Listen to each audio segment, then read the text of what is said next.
Is it still exist? Absolutely, we just got it back, and we've got it going in the museum in St. John's. Does it still have the manual doors?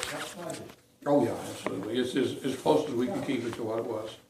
It's got the Valiant /6 motor, Datsun rear end, you know, it won't turn to the right, you know, because the steering hits the oil pan and a bunch of other stuff.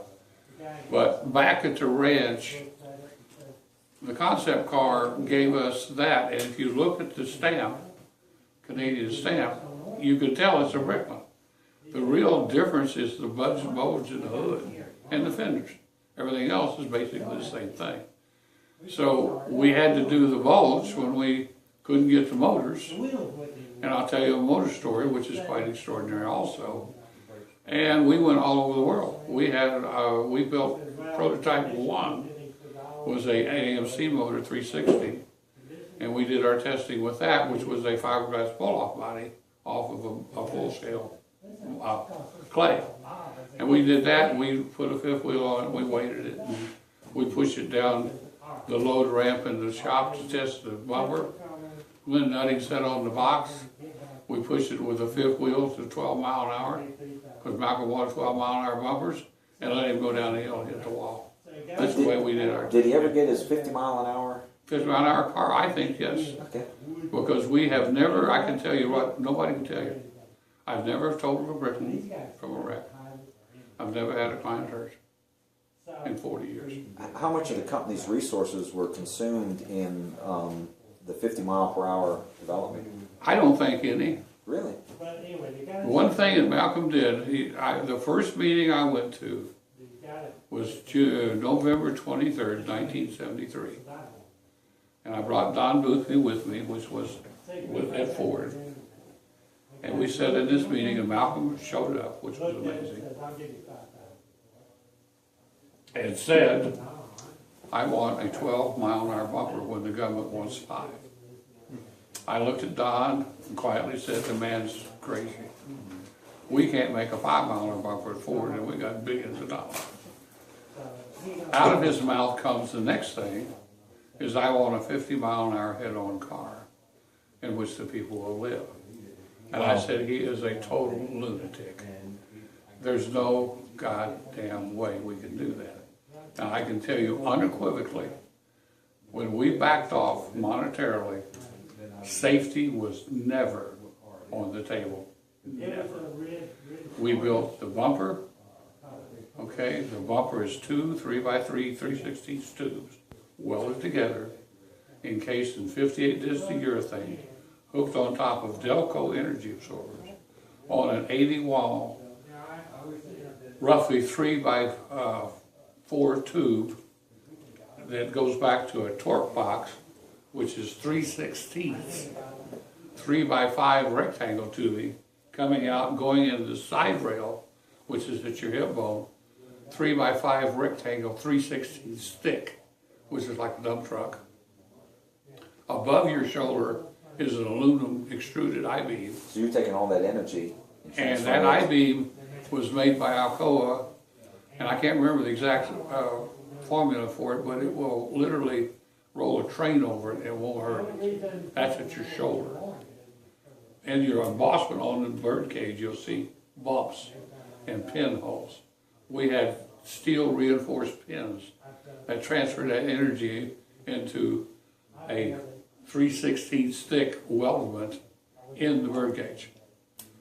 And when you hit the side of a Bricklin, to move the main rail on a car that took down one of the great big expressway signs, the 12-inch beam ones, at 100 mile an hour, took 50 tons to move that member.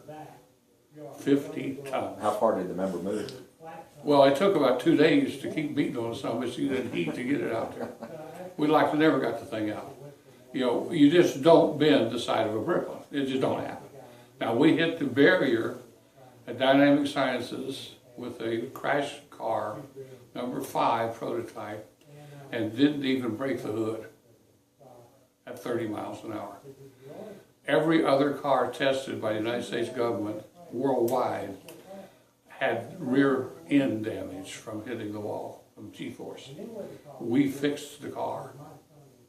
It's driving around. Okay, tell me what else can do that. We have literally driven one off the top of the top pew of a car hauler, landed on its roof, turned it back over, shined it up, put it back on a truck and shipped it. It didn't break. Now this little lady is here to stay. You can't beat a Bricklin up by beating on it. You gotta burn it to kill it. Okay, and You still have the frame, even if you broke it. yeah, well, there's a picture on my wall of a red car that was down to, burnt to unrecognizable, built back with one of the best show cars in the world. I went and picked the car up in Chicago that had caught, was not fire itself, but a station to a body shop and burnt the tires off the wheels and sunk it in the asphalt. And I had to drag it out through the asphalt to get it up on the truck. And that car was running around. He come to get it. I had him come in here looking for it. He couldn't tell me which one was his, because it was so different than what he expected. Now, with your fiberglass body panels, if somebody had a Bricklin, let's just say that was consumed in a vehicle fire, could you build it back out? Oh, absolutely. Your body panels? Absolutely. Fiberglass isn't gonna No. last like that, though. That's, No, but see, what the thing he's got a steel cage. So all he has to do is put new panels onto the steel cage. See, you got a full roll cage in every Bricklin. Complete. You have to put a new interior in. So that acrylic, is it, how thick is it? It's actually 186 thousandths. Okay. That's combined. The acrylic itself was 60 thousandths. The substrate fiberglass cold press, under 15 tons, was 110 thousandths. So you had 170 of combined thicknesses. And then you had a little bit of extra on the sides on what they call a pitch weld. And then you glue it on with urethane glue. And thank God for the better modern stuff today, because we've really improved our adhesive business. Do you still glue them on, or do you? Oh, fasten absolutely, them on? absolutely.